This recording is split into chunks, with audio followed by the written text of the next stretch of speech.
This video is going to look and sound like shit. And I know that, but I don't care because I need to get this out. Because I have Donkey Kong theories.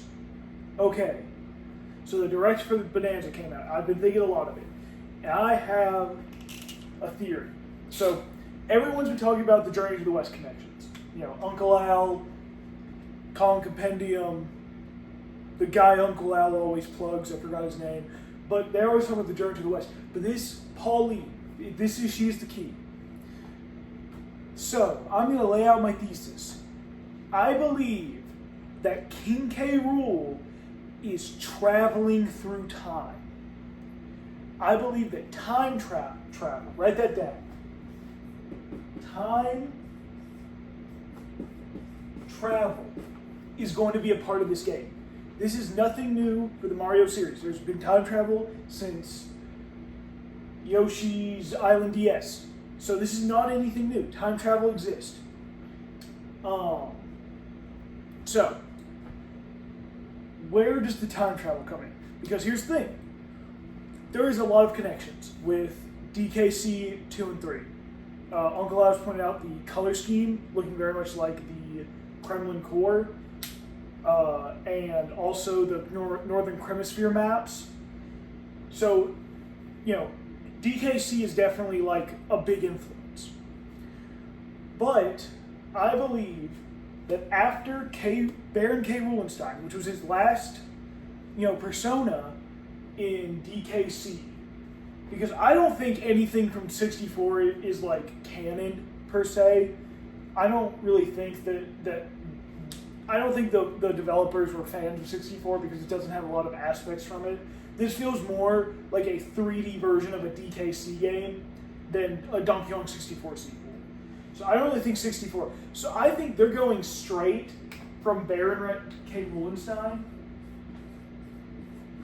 Write that down, that would be important.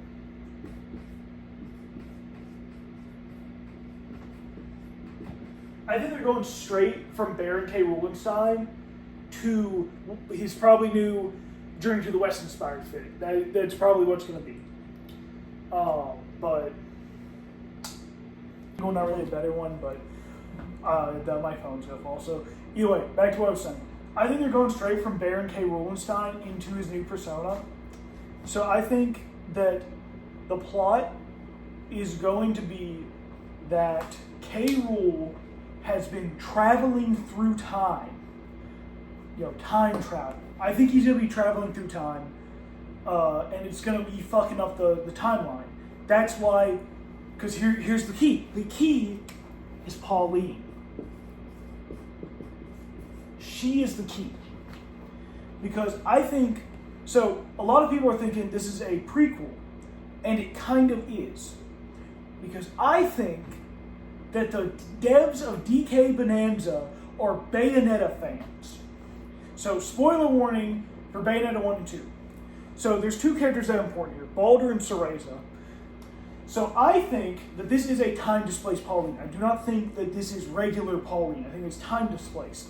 So, I think on the Pauline timeline, K. Rool, who I think also went back to, Journey to the West. I think he was there. He went back to that era. So, so this will be our DK point. This is when the arcade DK. So this is BDK and ADK. Okay? I think, and here's Bananza. Here's Bananza. And this is the rest of the series. So I think here, this is 13-year-old Pauline. I believe that she is being pulled here. And at the end, the wish, because I think the wish is the Kremlin core. And it's basically just K. Rool's gonna do, because it's all his magic, all his power is there. So he's trying to harness the power from the Kremlin core and using it to make a time machine, because I don't think he has control of the time machine. I think that's his point. That's why there's so many weird things, because he hasn't been able to control it. That's also where he's been all these years. K. Rool, this is DKC 3. he's been time traveling in between these, just randomly throughout time. So I believe Pauline is being pulled from 13, which is pre-DK. That's the important part. It's pre-DK, pre-arcade DK. And I think by the end, he's going to wish her back to here. Pauline's making a strict loop. So, and also, the important part, here is Odyssey. That's right, this is Mario Odyssey. Mario Odyssey comes after Bonanza. So Bonanza is a prequel to Odyssey. Or wait, or is it the other way? No, wait, sorry, wait. I meant to say, Odyssey is before Bonanza. I believe that Odyssey, so mark that out. I believe Bonanza takes place after Odyssey, but it is a prequel in that it explains why Pauline made everything DKC themed in New Donk City, because she's time displaced. There's a very similar scene. So this is what happens in Bayonetta 1 and 2. So spoiler warning for Bayonetta 1 and 2. So Bayonetta 1, Cereza is the child version of Bayonetta. And you change the timeline where you put her watch, or like her Umbran watch around her neck, and that stops her getting stabbed, so she never goes to sleep. Therefore, she gets captured by Baldur. And some tiny, whiny fuck shit happens. I don't think any of that makes any sense unless you play the game.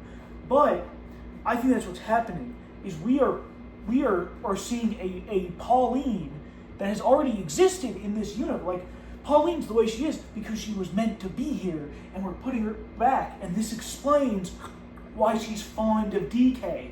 Because it doesn't make any sense she's fond of DK. Because she's fond of DK3, not Cranky Kong, because of Bonanza. So, I believe that this is a prequel in the same way Bayonetta 2 is a prequel. So you see Bayonetta 2, the main villain, Baldur of Bayonetta 1, the main villain of Bayonetta 1, not Bayonetta 2, Bayonetta 1, Baldur is a character in that. And in the end, he absorbs the main villain of Bayonetta 2, a seer. He absorbs his soul, and it's pure evil, and it's what makes him, because he then goes back in time to Bayonetta 1, where he's the villain. That's what's happening here. Someone's a Bayonetta fan. So Bayonetta goes on the board. Bayonetta. So Bayonetta is important to this game. So, to review, K. Rool's time traveling. He's trying to get to the core. Time travel with Pauline pre-DK to post Odyssey, Bonanza, Bayonetta's influence for some reason, and all of this is still with the Journey to the West theory. But other things I think. So I think the reason that they have Pauline is they know her transformation powers, her Bonanza powers. I think they're trying to do that. So I was just watching Uncle Out, and he does think that Void Kong is K. Rool, like he is him transformed. I could see that. I don't know. I think it makes more sense that K. Rool is a mysterious benefactor. I believe that he is funding Voidco, and also the name Voidco, Void Kong. I think K. Rool went to the void. Put that on the board.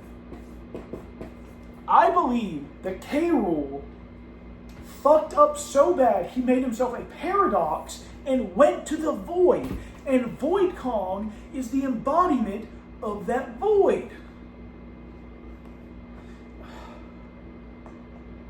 That was a long car ride home where I thought of all of this.